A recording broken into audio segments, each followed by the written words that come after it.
Okay, so I'm back.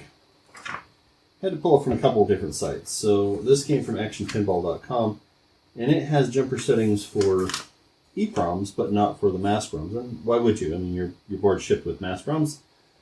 You wouldn't necessarily want to. You can't go out and make your own mask ROMs.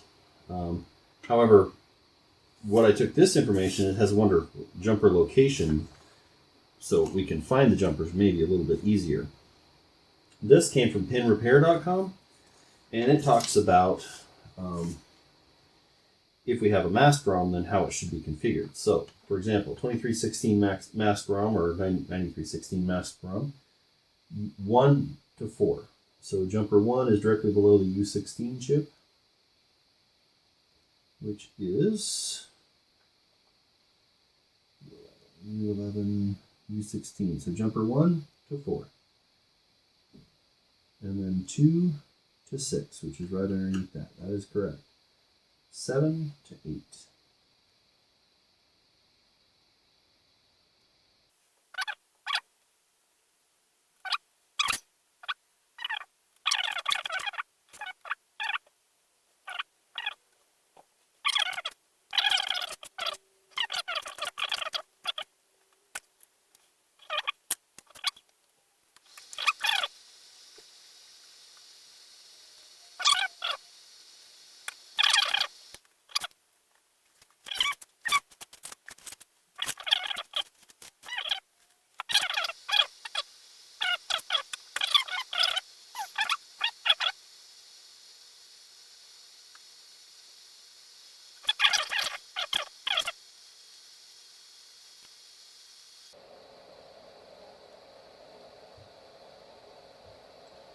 Very similarly mangled signals from the back, so I don't think it's a bad socket, although the socket should be replaced considering what they are, but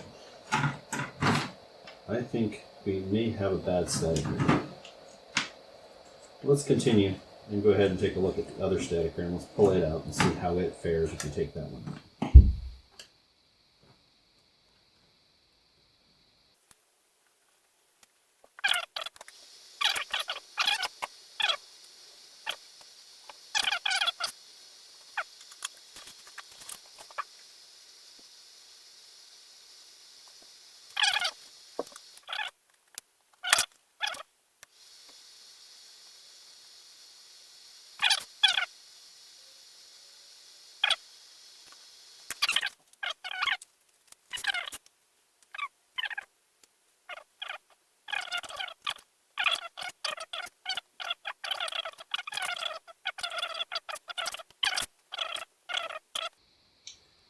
Based on that, I need some sockets.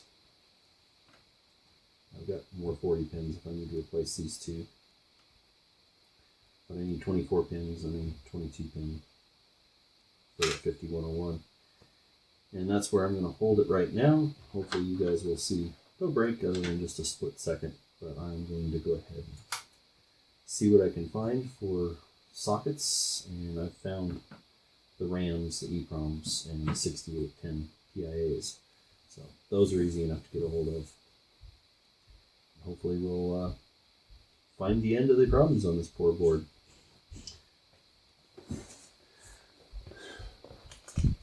Alright, well, what's been a few seconds for you has been several days for me. I put in an order with Jamco, which happens to, they sell electronics, but they also happen to have a lot of the older electronics, so you know, carry a lot of the obsolete stuff, a lot easier to find it through them. You can get the stuff through other places like, you know, pinball sources and stuff, but these guys seem to have the best price. So where we left off was we were thinking the LS5101 or LS 5101 SRAM was potentially causing a bus conflict as our data bits were stuck high. So let's again do a quick reassess. Take a look at our clock. Get our data sheet set out here. Not data sheet, pinout. Give ourselves some power. sure we've got ground. Alt pin's high, which is right. We've got a clock signal. RQ is high, which is right. VMA is showing activity. NMI is high, which is right.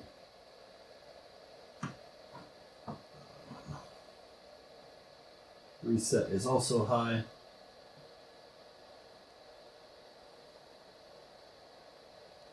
And there's our clock 2 signal. So let's go ahead and go down here.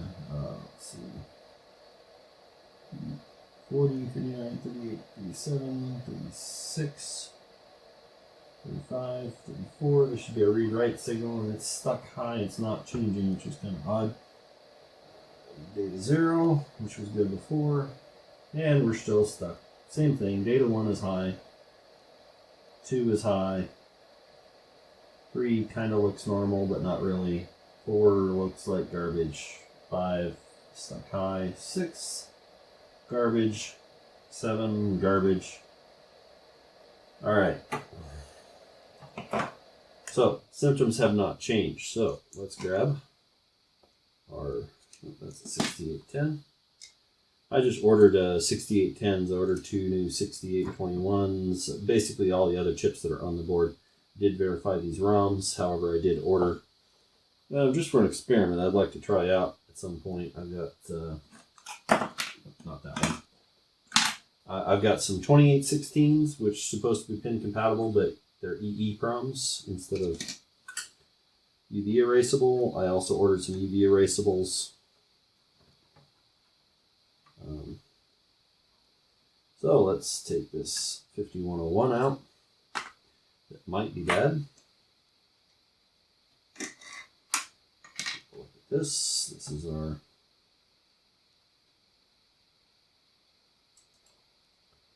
terrible lighting. Looks like it's a 5101.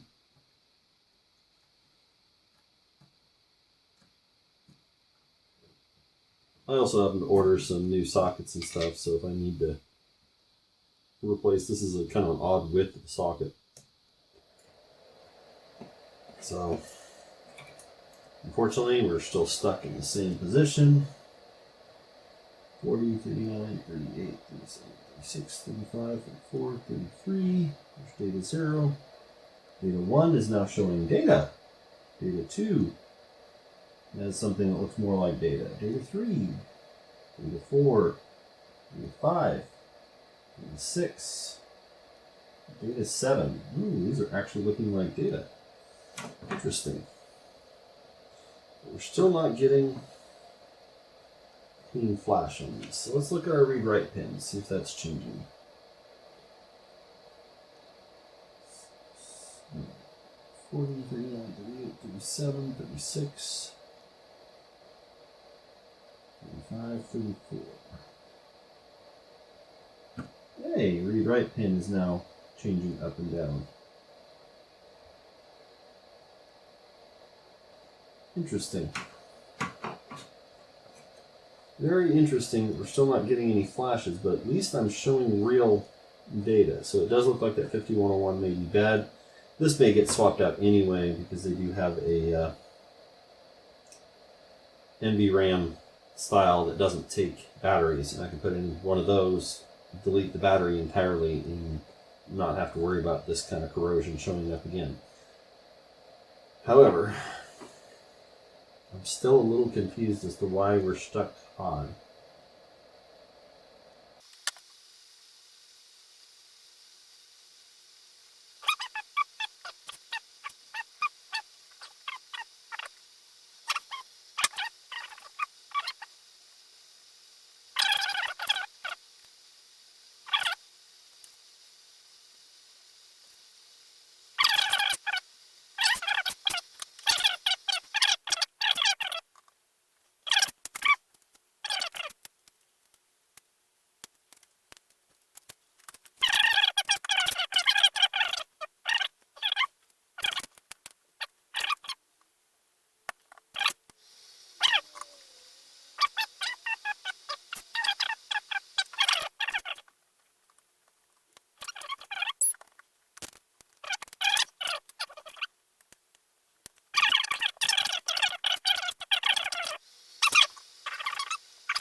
this point, I'm going to step out and take the board with me and just test the theory, see if it's a voltage issue, and see if I just need the other voltage to even get it to boot. Like I say, we are seeing clean data. I'm actually seeing data changes. The 5101 seems to be the issue.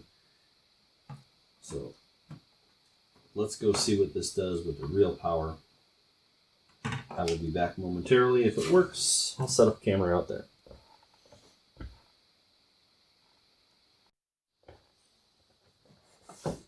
Well, it was a long shot and it did not pan out. The board continues to behave in the same way. 3 hours later.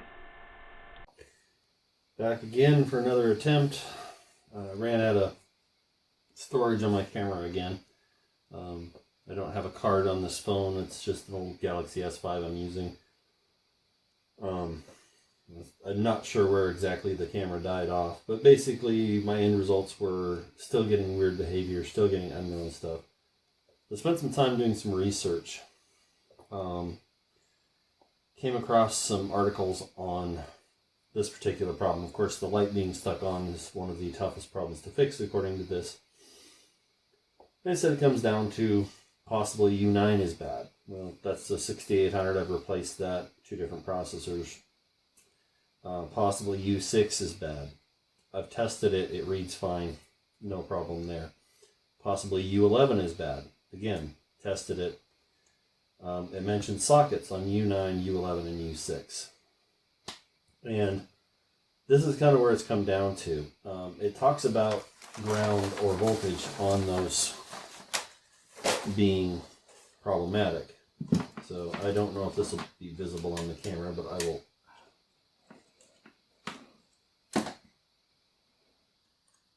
try and make it so. Anyway, actually, you know what? Let me go get my other meter. This one's got a little bit smaller screen. Alright, I don't know if this will be any better. Hopefully this screen's a little bit more readable. At least on the camera.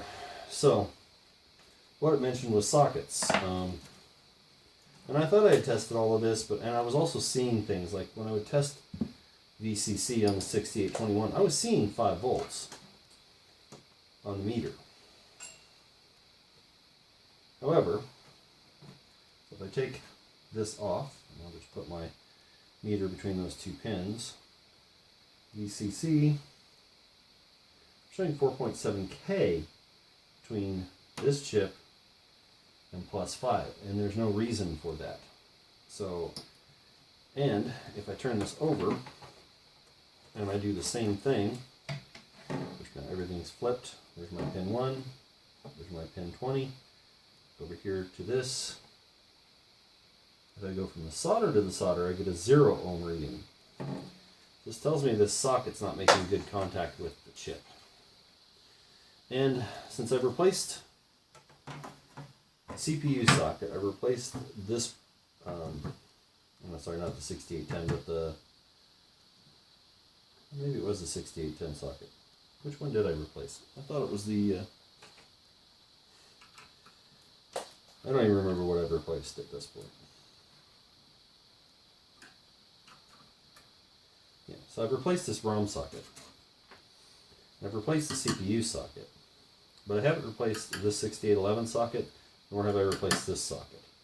Another thing he recommended as a test is you can take out U1 and U2, leave in U6, U11, and the 6800, and you should get that initial flicker. You need other chips to get further on in the test, but you'll get that initial flicker. So, and again, 6821 being bad, possibly, but I've got 2 spares here that I've tried and neither one has worked. So, and that 4K reading between positive and ground does not bode well for a chip that needs a certain amount of current. Because that 4K is going to cause a voltage drop when that chip tries to draw a current, and the chip is probably going to be constantly resetting and browning out and causing problems. So we're going to go ahead and pull this socket off, or this chip off. Pull these out of the way. And I'm going to go ahead and set up. I'm just going to replace both of these sockets. I've got 2 new dual wipe sockets. I do prefer dual wipe. I know some guys like machine pins. The reason I like the dual wipe is if you look at a CPU pin or any other chip pin, they're stamped steel, they're flat. Well, the machine pins are a round hole, so when you stick this pin into the round hole, you're just going to get 4 points of connection at best, right at the edges of those points. Whereas these, you'll have a nice flat surface of the metal, and then the dual wipe is going to hold on the flat sides, so you're going to get a little bit broader contact, a little bit better chance of making good contact. I'm going to go ahead and try and swap these out. Hopefully I won't have any more failures of pads. Unfortunately, these are very, in fact, there's one of the pads right there. These are very old boards, and it's easy to lift a pad.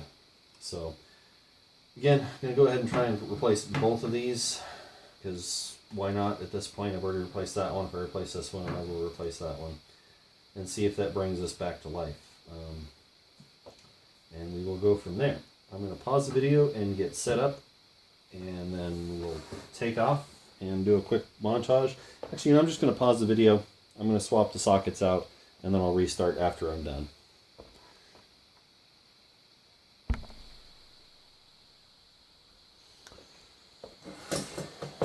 All right, I have come back. I've gotten these 2 sockets replaced. I put the chips back in. Seeing far different behavior now. I was seeing 4K before between 5 volt and this pin. I'm getting 0 ohms. And if I go between ground and the VSS pin, also 0 ohms. Now, this is a great improvement. And I'm sure those sockets were in bad shape. I have a funny feeling this isn't going to fix it anything though. So we'll give it a try though. Flash, holy crap.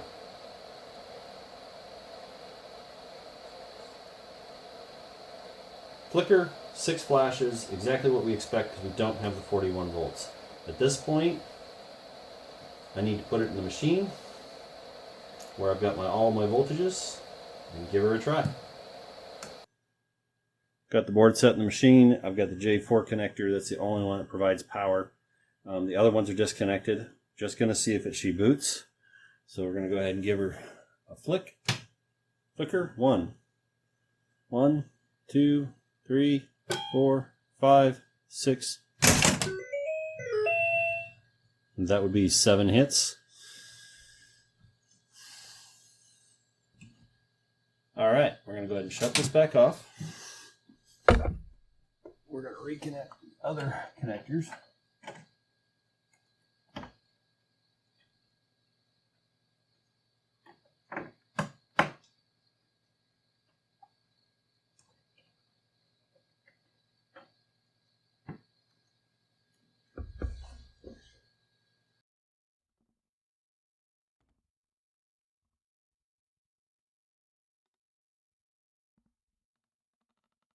Take a little step back. Let's see. You can't really see it at the moment, but there are parts on the table, rubbers and stuff that I need to do stuff with. But at the moment, we're just going to turn this on.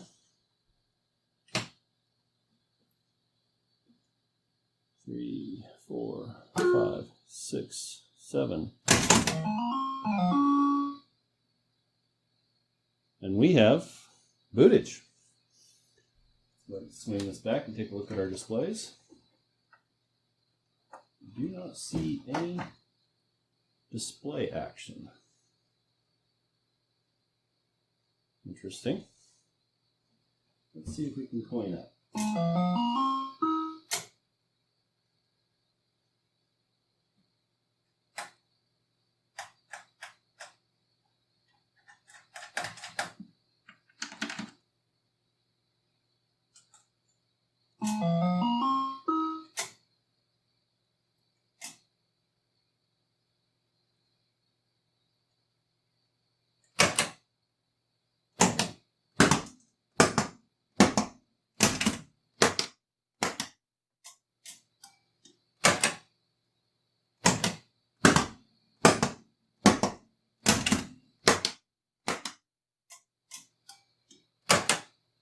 As you can see, it's going through the solenoid self-test.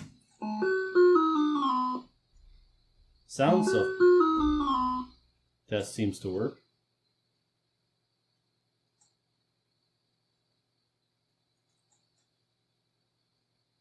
So at this point,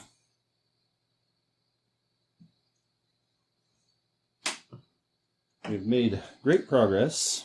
However, yeah, let's reboot. Let her boot up.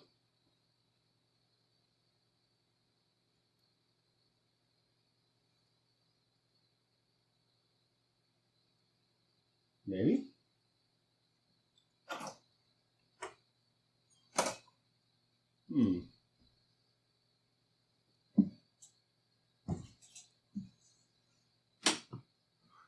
One, two.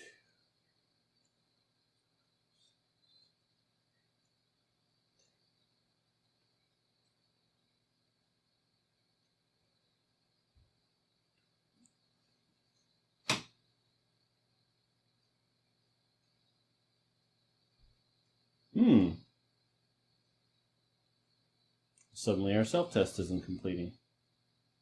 We're only stopping on 2 flashes.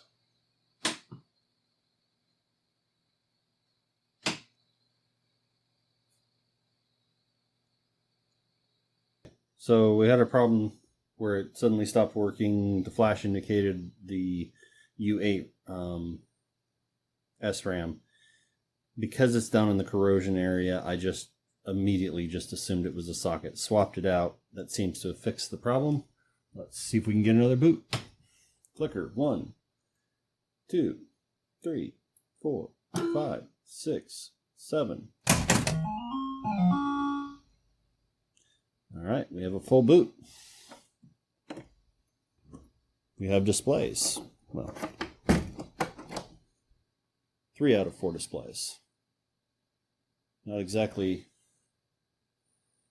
clean displays, but all right, there's our lights.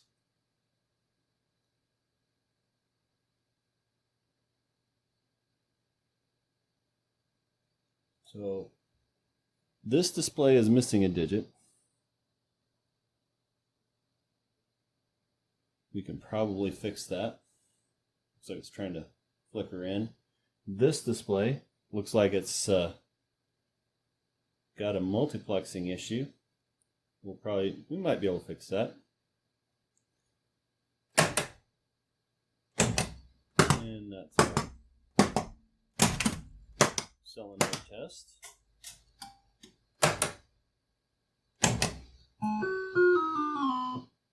Back to our sound test.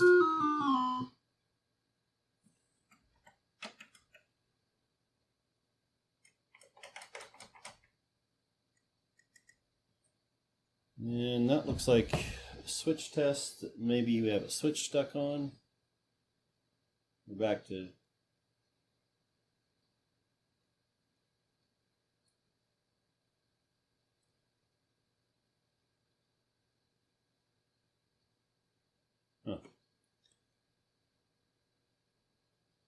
this looks like a counting maybe.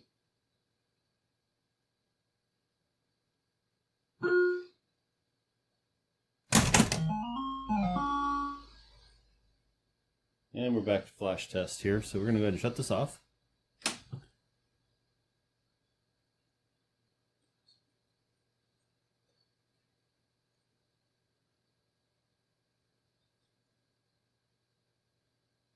All right. Keep her on. Wait for a boot.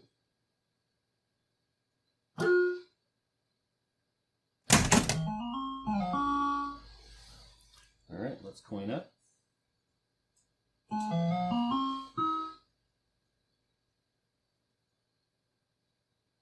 Yeah, it says I've got 40 credits. That shouldn't be possible. Start worked.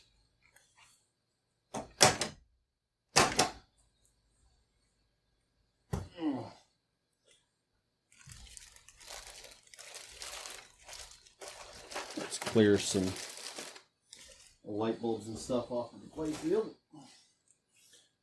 Step back here and provide a quick side view of this and see what we can do.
As you can see, it appears to be working. Still need to clean the play field. This is a brand new pinball, so I'm not tearing out the field with a rusty one.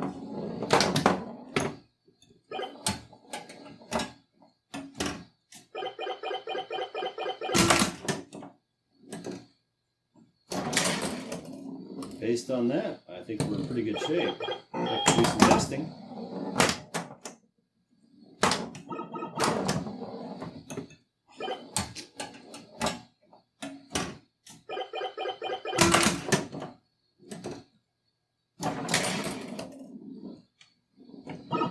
And this is where I'll leave it.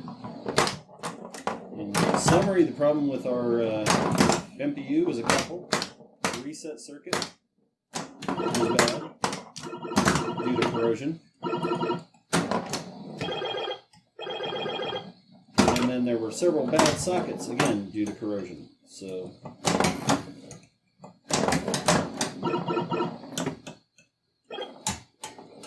and at that, we'll end this video and go from there.